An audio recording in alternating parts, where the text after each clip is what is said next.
Hello everyone and welcome back to Atomos. ഇന്ന് നമ്മൾ discuss ചെയ്യാൻ പോകുന്നത് 8th ഫിസിക്സിലെ സെക്കൻഡ് ചാപ്റ്ററാണ് മോഷൻ ആൻഡ് ഫോഴ്സ്. സോ ഇതുവരെ ഈ ചാനൽ സബ്സ്ക്രൈബ് ചെയ്യാത്തവരാണെന്നുണ്ടെങ്കിൽ സബ്സ്ക്രൈബ് ചെയ്ത് സപ്പോർട്ട് ചെയ്യുക. നമ്മുടെ നിത്യജീവിതത്തിൽ നമ്മൾ ഒരുപാട് ആക്ടിവിറ്റീസ് ചെയ്യാറുണ്ടല്ലേ. നമ്മൾ നടക്കാറുണ്ട്, ഓടാറുണ്ട്, കളിക്കാറുണ്ട്. അതുപോലെ തന്നെ പക്ഷികളൊക്കെ എടുക്കുകയാണെങ്കിൽ പക്ഷികൾ പറക്കാറുണ്ട്, നമ്മൾ കാർ ഓടിക്കാറുണ്ട്. അങ്ങനെ ഒരുപാട് ആക്ടിവിറ്റീസ് നമ്മൾ നിത്യജീവിതത്തിൽ ചെയ്യാറുണ്ട്. ഇതെല്ലാം തന്നെ പലതരത്തിലുള്ള മോഷനാണ്. മോഷൻ എന്ന് പറയുമ്പോൾ എന്താ? മൂവ്മെൻറ്റ്. നമ്മളൊരു സ്ഥലത്ത് നിന്ന് വേറൊരു സ്ഥലത്തേക്ക് പോയി കഴിഞ്ഞാൽ നമ്മളെ പൊസിഷൻ മാറുമ്പോഴാണ് നമുക്ക് മോഷൻ ഉണ്ട് അല്ലെങ്കിൽ നമ്മൾ ചലിച്ചു എന്നൊക്കെ പറയാം. അപ്പോൾ ഈ പറഞ്ഞതെല്ലാം നമ്മൾ ചെയ്യുന്ന പലതരത്തിലുള്ള ഡിഫറെൻറ്റ് ഫോംസ് ഓഫ് മോഷനാണ്. പലതരത്തിലുള്ള മോഷനാണ്. നമ്മൾ നടക്കുന്നതായിക്കോട്ടെ, ഓടുന്നതായിക്കോട്ടെ, പക്ഷികൾ പറക്കുന്നതായിക്കോട്ടെ, അതൊക്കെ പലതരത്തിലുള്ള ഡിഫറെൻറ്റ് ഫോംസ് ഓഫ് മോഷനാണെന്ന് നമുക്ക് പറയാനായിട്ട് പറ്റും. അപ്പോൾ നമ്മൾ എന്ത് വെച്ചിട്ടാണ് ഈ മോഷനെ പറയുക? അല്ലെങ്കിൽ ഒരു വസ്തു മൂവ് ചെയ്യുന്നുണ്ട്, അല്ലെങ്കിൽ ഒരു വസ്തു മോഷനിലാണ്, ഒരു വസ്തു ചലിച്ചുകൊണ്ടിരിക്കുകയാണെന്ന് നമ്മൾ എങ്ങനെയാണ് പറയുക? എപ്പോഴാണ് നമ്മളൊരു വസ്തു മൂവ് ചെയ്തു എന്ന് പറയുക? അതിൻ്റെ പൊസിഷൻ മാറുമ്പോഴാണ് നമ്മൾ എന്തെന്ന് പറയുക? അത് മൂവ് ചെയ്തു എന്ന് പറയാം. അത് ഇരുന്നിരുന്ന പൊസിഷനിൽ നിന്നും വേറൊരു പൊസിഷനിലോട്ട് പോവുകയാണെന്നുണ്ടെങ്കിലാണ് നമ്മളത് മോഷനിലാണെന്ന് പറയാം. അപ്പോൾ നമ്മളൊരു സ്ഥലത്ത് ഇരുന്നിരുന്നു, ആ സ്ഥലത്ത് നിന്ന് വേറൊരു സ്ഥലത്തേക്ക് നമ്മൾ നടക്കുമ്പോഴാണ് നമ്മൾ എന്തെന്ന് പറയുക? നമ്മൾ മോഷനിലാണെന്ന് പറയാം. സോ നമ്മൾ പൊസിഷൻ ചേഞ്ച് ചെയ്യും, ഒരു ഒബ്ജക്റ്റിൻ്റെ പൊസിഷൻ ചേഞ്ച് ചെയ്യുമ്പോൾ നമുക്ക് എന്ത് പറയാം? ആ ഒരു ഒബ്ജക്റ്റ് മോഷനിലാണെന്ന് പറയാം. ഇനി ആ ഒരു ഒബ്ജക്റ്റിൻ്റെ പൊസിഷൻ അവിടെ മാറുന്നില്ല എന്നുണ്ടെങ്കിൽ നമുക്ക് എന്ത് പറയാം? ആ ഒബ്ജക്റ്റ് സ്റ്റേഷനറിയിലാണെന്ന് നമുക്ക് പറയാനായിട്ട് പറ്റും. എന്നാൽ നമ്മുടെ മോഷനെ നമ്മൾ തീരുമാനിക്കുന്നത്, അല്ലെങ്കിൽ ഒരു വസ്തു മൂവ് ചെയ്യുന്നുണ്ട് എന്ന് നമ്മൾ പറയണമെന്നുണ്ടെങ്കിൽ അതിനെ ഡിറ്റർമിൻ ചെയ്യുന്നത് നമ്മുടെ ചുറ്റുപാടാണ്, സറൗണ്ടിങ് ആണ്. ഫോർ എക്സാമ്പിൾ, നമ്മളിപ്പോൾ ഒരു ബസ്സിൽ ഇരുന്ന് യാത്ര ചെയ്യാമെന്ന് വിചാരിക്കാം. അപ്പം നമ്മളെ അടുത്തിരിക്കുന്ന ആളെ സംബന്ധിച്ച് നമ്മുടെ സ്ഥലം അവിടെ എന്ത് ചെയ്യുന്നില്ല, നമ്മളെ പൊസിഷൻ അവിടെ മൂവ് ചെയ്യുന്നില്ലല്ലോ, നമ്മൾ ഇരിക്കുന്ന സ്ഥലത്ത് തന്നെയാണ് ഇരിക്കുന്നത്. സോ അയാളെ സംബന്ധിച്ചിട്ട് നമ്മളെന്താണ്? റെസ്റ്റിലാണ്, അല്ലെങ്കിൽ നമ്മൾ സ്റ്റേഷനറിയിലാണ്, നമ്മൾ മൂവ് ചെയ്യുന്നില്ല എന്ന് അയാൾക്ക് പറയാം. എന്നാൽ ഒരു ബസ് സ്റ്റോപ്പിൽ നിൽക്കുന്ന ഒരാളെ സംബന്ധിച്ചാണെങ്കിൽ നമ്മളെന്താണ്? നമ്മൾ ആ ബസ്സിൽ ഇങ്ങനെ പോയിക്കൊണ്ടിരിക്കുകയാണ്. അയാൾ നോക്കുമ്പോൾ ഞാൻ ഒരു പൊസിഷനിലായിരുന്നു, കുറച്ച് നേരം കഴിഞ്ഞ് നോക്കുമ്പോൾ ഞാൻ വേറൊരു പൊസിഷനിലാണ്. സോ ആ ഒരു പുറത്ത് നിൽക്കുന്ന ആളുകളെ സംബന്ധിച്ച് ഞാൻ എന്താണ്? മോഷനിലാണ്. എന്നാൽ ബസ്സിൽ എൻ്റെ അടുത്തിരിക്കുന്ന ഒരാൾ നോക്കുമ്പോൾ എൻ്റെ പൊസിഷൻ അവിടെ ഞാൻ ഇരിക്കുന്നതോട് തന്നെയാണ്, അവിടെ നിന്ന് എന്ത് ചെയ്യുന്നില്ല, ചേഞ്ച് ചെയ്യുന്നത്. അപ്പോൾ അയാളെ സംബന്ധിച്ച് ഞാൻ എന്താണ്? റെസ്റ്റിലാണ്, അല്ലെങ്കിൽ സ്റ്റേഷനറിയിലാണ്. പുറത്ത് നിന്ന് ഒരാൾ വെച്ച് നോക്കുമ്പോൾ എന്താണ്? എൻ്റെ പൊസിഷൻ ചേഞ്ച് ചെയ്തുകൊണ്ടേ ഇരിക്കുകയാണ്, അതായത് ഞാൻ മോഷനിലാണ്. അതായത് നമ്മൾ മോഷനെ പറയുമ്പോൾ എപ്പോഴും എന്തായിരിക്കും? നമ്മൾ സറൗണ്ടിങ്സ് വെച്ച് നോക്കിയിട്ടായിരിക്കും പറയുന്നുണ്ടായിരിക്കുക. ഒരു വസ്തു മോഷനിലാണോ, ഒരു വസ്തു റെസ്റ്റിലാണോ എന്നൊക്കെ നമ്മൾ തീരുമാനിക്കുന്നത് എന്തിനെ വെച്ച് നോക്കിയിട്ടാണ്? ആ ചുറ്റുപാടും വെച്ച് നോക്കിയിട്ടാണ്. നമ്മൾ സറൗണ്ടിങ്സ് വെച്ചിട്ടാണ് നമ്മൾ എന്ത് പറയുക? ഒരു ഒബ്ജക്റ്റ് റെസ്റ്റിലാണോ അല്ലെങ്കിൽ മോഷനിലാണോ എന്ന് പറയാം. Objects that change the position with respect to their surroundings are considered to be in motion. സറൗണ്ടിങ്സിന് റെസ്പെക്റ്റ് ചെയ്ത് ഒരു ഒബ്ജക്റ്റിൻ്റെ പൊസിഷൻ മാറുന്നുണ്ടെങ്കിൽ നമുക്ക് എന്ത് പറയാം? അത് മോഷനിലാണെന്ന് പറയാം. while those that do not change position are considered to be stationary. എന്നാൽ സറൗണ്ടിങ്സിനെ വെച്ച് നോക്കുന്ന സമയത്ത് ഒരു വസ്തു അതിൻ്റെ പൊസിഷൻ മാറ്റുന്നില്ല എന്നുണ്ടെങ്കിൽ നമുക്ക് എന്ത് പറയാം? ആ വസ്തു എന്താണ്? സ്റ്റേഷനറിയിലാണെന്ന് നമുക്ക് പറയാനായിട്ട് പറ്റും. സോ നമ്മൾ പറഞ്ഞിട്ടുണ്ടായിരുന്നു, ഇപ്പോൾ ഒരു ബസ്സിൽ ഞാൻ ഇരിക്കുകയാണെന്നുണ്ടെങ്കിൽ എൻ്റെ അടുത്തിരിക്കുന്ന ആളെ സംബന്ധിച്ച് ഞാൻ റെസ്റ്റിലാണ്, പുറത്ത് നിൽക്കുന്ന ആളെ സംബന്ധിച്ച് ഞാൻ മോഷനിലാണെന്നൊക്കെ പറഞ്ഞിട്ടുണ്ടായിരുന്നു.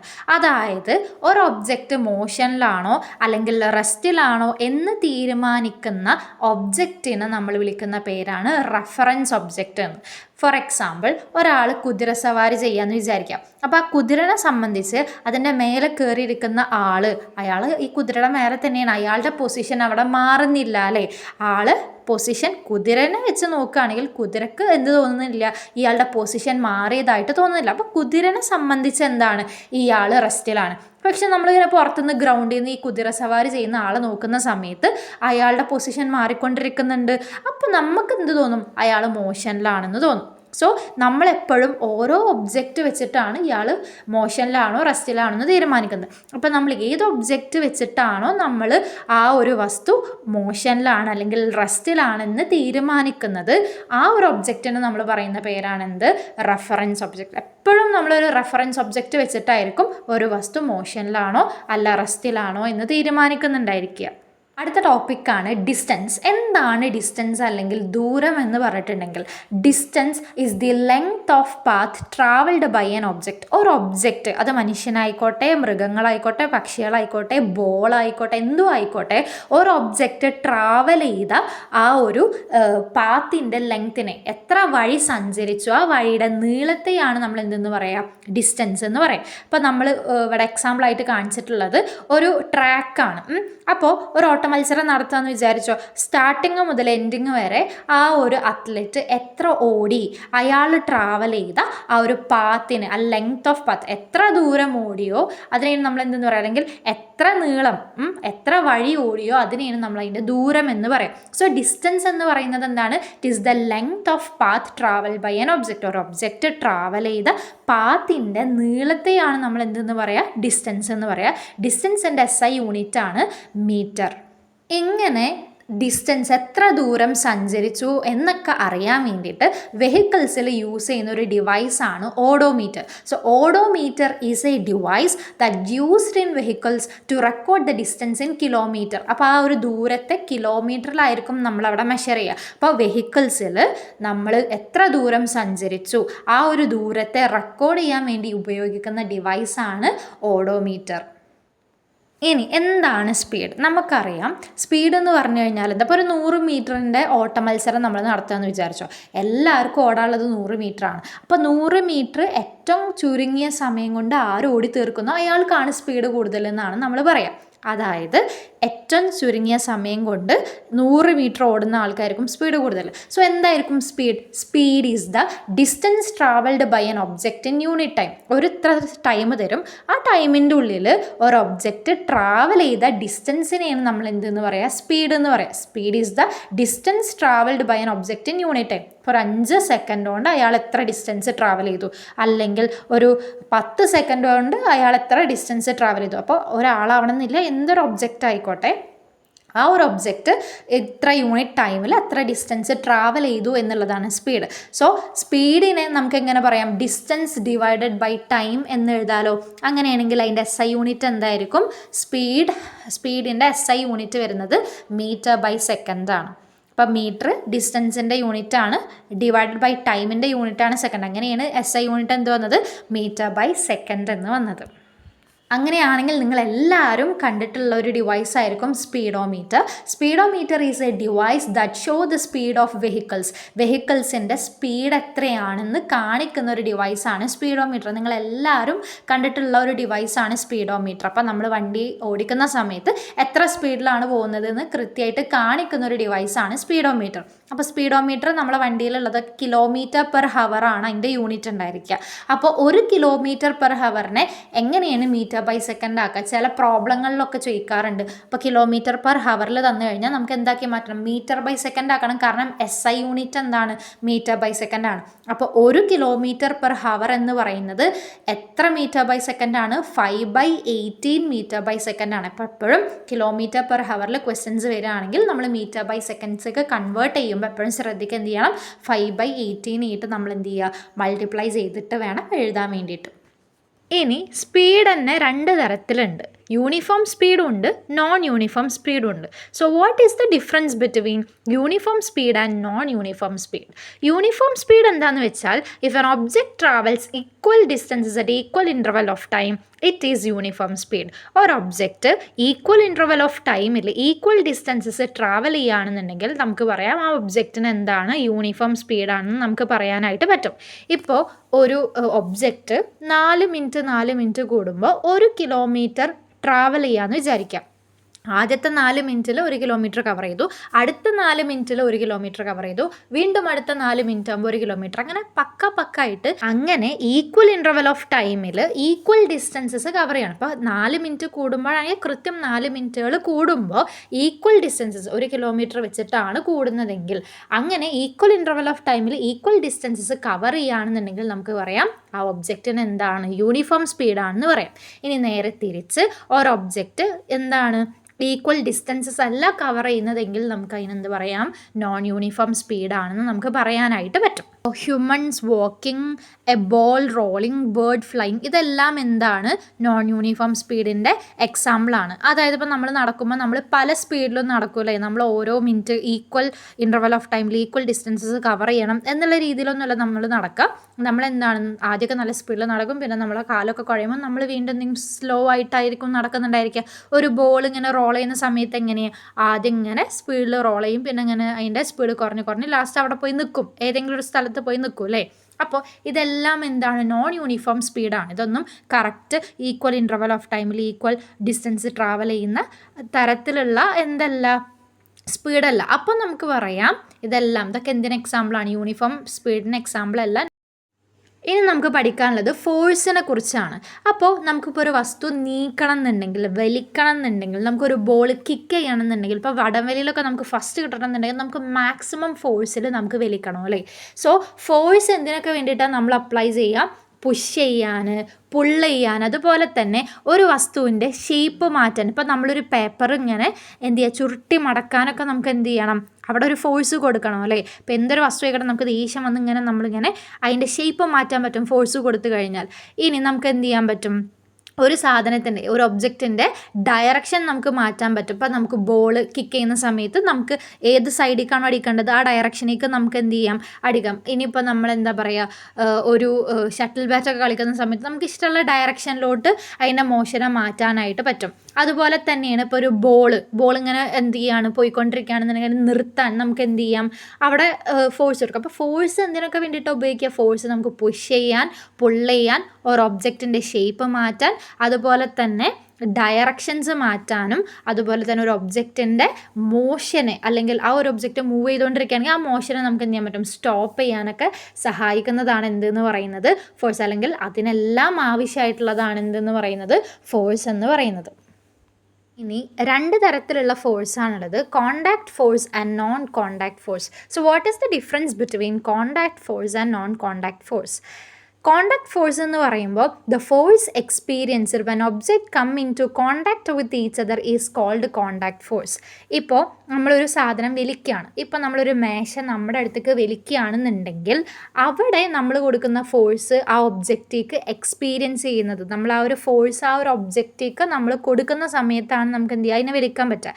അപ്പോൾ ഒരു ഫോഴ്സ് ആ ഒരു ഒബ്ജക്റ്റിന് എക്സ്പീരിയൻസ് ചെയ്യുന്നത് എപ്പോഴാണ്, ആ ഒരു കോണ്ടാക്റ്റ് വരുമ്പോഴാണ്.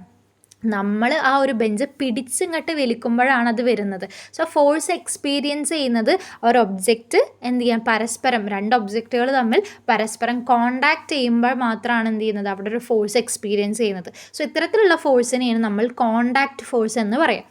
ഇപ്പോൾ ഒരു മാഗ്നറ്റ് ഒരു കോയിൻ അട്രാക്റ്റ് ചെയ്യുന്നതായിക്കോട്ടെ, അല്ലെങ്കിൽ ഇപ്പോൾ തെങ്ങിൽ നിന്ന് തേങ്ങ ഒക്കെ വീഴുന്ന സമയത്ത് നമ്മൾ എന്താ പറയുക, ഗ്രാവിറ്റി ഉള്ളതുകൊണ്ടാണെന്ന് നമ്മൾ പറയാറുണ്ട്. സോ അതൊന്നും ഡയറക്റ്റ് എന്ത് ചെയ്യുന്നില്ല, 2 വസ്തുക്കൾ തമ്മിൽ എന്ത് വരുന്നില്ല, അവിടെ കോണ്ടാക്റ്റ് വരുന്നില്ല, ആരും അവിടെ പിടിച്ച് വലിക്കുന്നില്ല അല്ലേ. അപ്പോൾ കോണ്ടാക്റ്റ് വരാത്ത ഫോഴ്സസിനെ നമ്മൾ വിളിക്കുന്ന പേരാണ് നോൺ കോണ്ടാക്ട് ഫോഴ്സ്.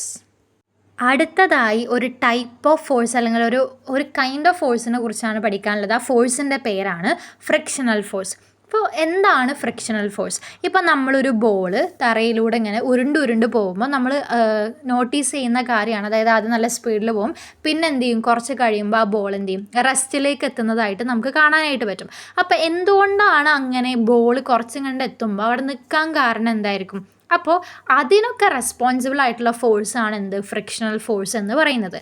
അപ്പോൾ ഫ്രിക്ഷണൽ ഫോഴ്സ് എന്ന് പറഞ്ഞു കഴിഞ്ഞാൽ എന്താണ്, ഒരു വസ്തു ഇങ്ങനെ മൂവ് ചെയ്തുകൊണ്ടിരിക്കുമ്പോൾ എന്ത് ചെയ്യും, ആ മൂവ്മെൻറ്റിനെ തടയുന്ന വേറൊരു ഫോഴ്സ് എന്ത് ചെയ്യും, ആ ഒരു ബോഡിയുടെ മേലെ ആക്ട് ചെയ്യും. ഇപ്പോൾ ഒരു ബോൾ ഇങ്ങനെ തറയിലൂടെ ഉരുണ്ടു പോവാന്ന് വിചാരിക്കാം. അപ്പോൾ ഉരുണ്ടു പോകുന്ന ബോളിനെ തടസ്സപ്പെടുത്തുന്ന ഒരു ഫോഴ്സ് അവിടെ എക്സ്പീരിയൻസ് ചെയ്യും.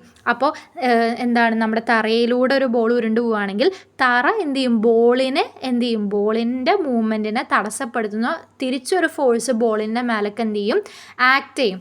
ഇത്തരത്തിലുള്ള ഫോഴ്സിനെയാണ് ഫ്രിക്ഷണൽ ഫോഴ്സ് എന്ന് പറയുക. ഒരു വസ്തുവിൻ്റെ മൂവ്മെൻറ്റിനെ തടയുന്ന ഒരു ഫോഴ്സിനെയാണ് നമ്മൾ എന്തെന്ന് പറയുക, ഫ്രിക്ഷണൽ ഫോഴ്സ് എന്ന് പറയുക. സോ എന്താണ് frictional force? When a surface moves or try to move over another surface a parallel force is produced between them against their relative motion. This is frictional force. ഒരു സർഫസിലൂടെ അല്ലെങ്കിൽ ഒരു object എന്ത് ചെയ്യാണ്, move ചെയ്യാണ്, അല്ലെങ്കിൽ move ചെയ്യാൻ try ചെയ്യുന്ന സമയത്ത് എന്താ സംഭവിക്കുക, അവരുടെ ഇടയിൽ എന്ത് ചെയ്യും, ഒരു പാരലൽ ഫോഴ്സ് എന്ത് ചെയ്യും, ആക്ട് ചെയ്യും. അത് ആ ഒരു മോഷൻ എന്ത് ചെയ്യും, എഫക്റ്റ് ചെയ്യുന്ന ഫോഴ്സാണ്. അതായത് ആ മോഷനെ തടയുന്ന രീതിയിലുള്ള ഫോഴ്സാണ്. ഈ ഒരു ഫോഴ്സിനെ പറയുന്ന പേരാണ് എന്ത്, ഫ്രിക്ഷണൽ ഫോഴ്സ്. അപ്പോൾ ഫ്രിക്ഷൻ കൂടിക്കഴിഞ്ഞാൽ എന്ത് സംഭവിക്കും, സ്വാഭാവികമായിട്ടും ആ ഒരു ഒബ്ജക്റ്റിൻ്റെ സ്പീഡ് കുറയുകയാണ് ചെയ്യുക. ഇപ്പോൾ ബോള് നിലത്ത് കൂടെ അല്ലെങ്കിൽ തറയിലൂടെ ഉരുണ്ട് പോകുമ്പോൾ നിൽക്കാൻ കാരണം എന്താണ്, ആ ബോളിൻ്റെ മൂവ്മെൻറ്റിനെ തടസ്സപ്പെടുത്തുന്ന ഒരു ഫോഴ്സ് തിരിച്ച് ആക്ട് ചെയ്യുന്നുണ്ട്. അത്തരത്തിലുള്ള ഫോഴ്സിനെ നമ്മൾ വിളിക്കുന്ന പേരാണ് എന്ത്, ഫ്രിക്ഷണൽ ഫോഴ്സ്. ഇനി ഇവിടെ കൊടുത്തിട്ടുള്ള ഫിഗർ ശ്രദ്ധിക്കുക. ഒരാൾ എന്ത് ചെയ്യുന്നുണ്ട്, ഒരു ബോക്സിനെ തൻ്റെ അടുത്തേക്ക് ഇങ്ങനെ വലിക്കുന്നുണ്ട്. രണ്ടാമത്തെ ആൾ ആ ഒരു ബോക്സിനെ ടയേഴ്സ് കൊടുത്തിട്ടാണ് വലിക്കുന്നത്. ഓഫ് കോഴ്സ് ആർക്കായിരിക്കും എളുപ്പത്തിൽ വലിക്കാൻ പറ്റുന്നുണ്ടായിരിക്കുക, ടയേഴ്സ് വെച്ച ബോക്സ് ആയിരിക്കും നമുക്ക് എളുപ്പത്തിൽ വലിക്കാൻ പറ്റുന്നുണ്ടായിരിക്കുക അല്ലേ.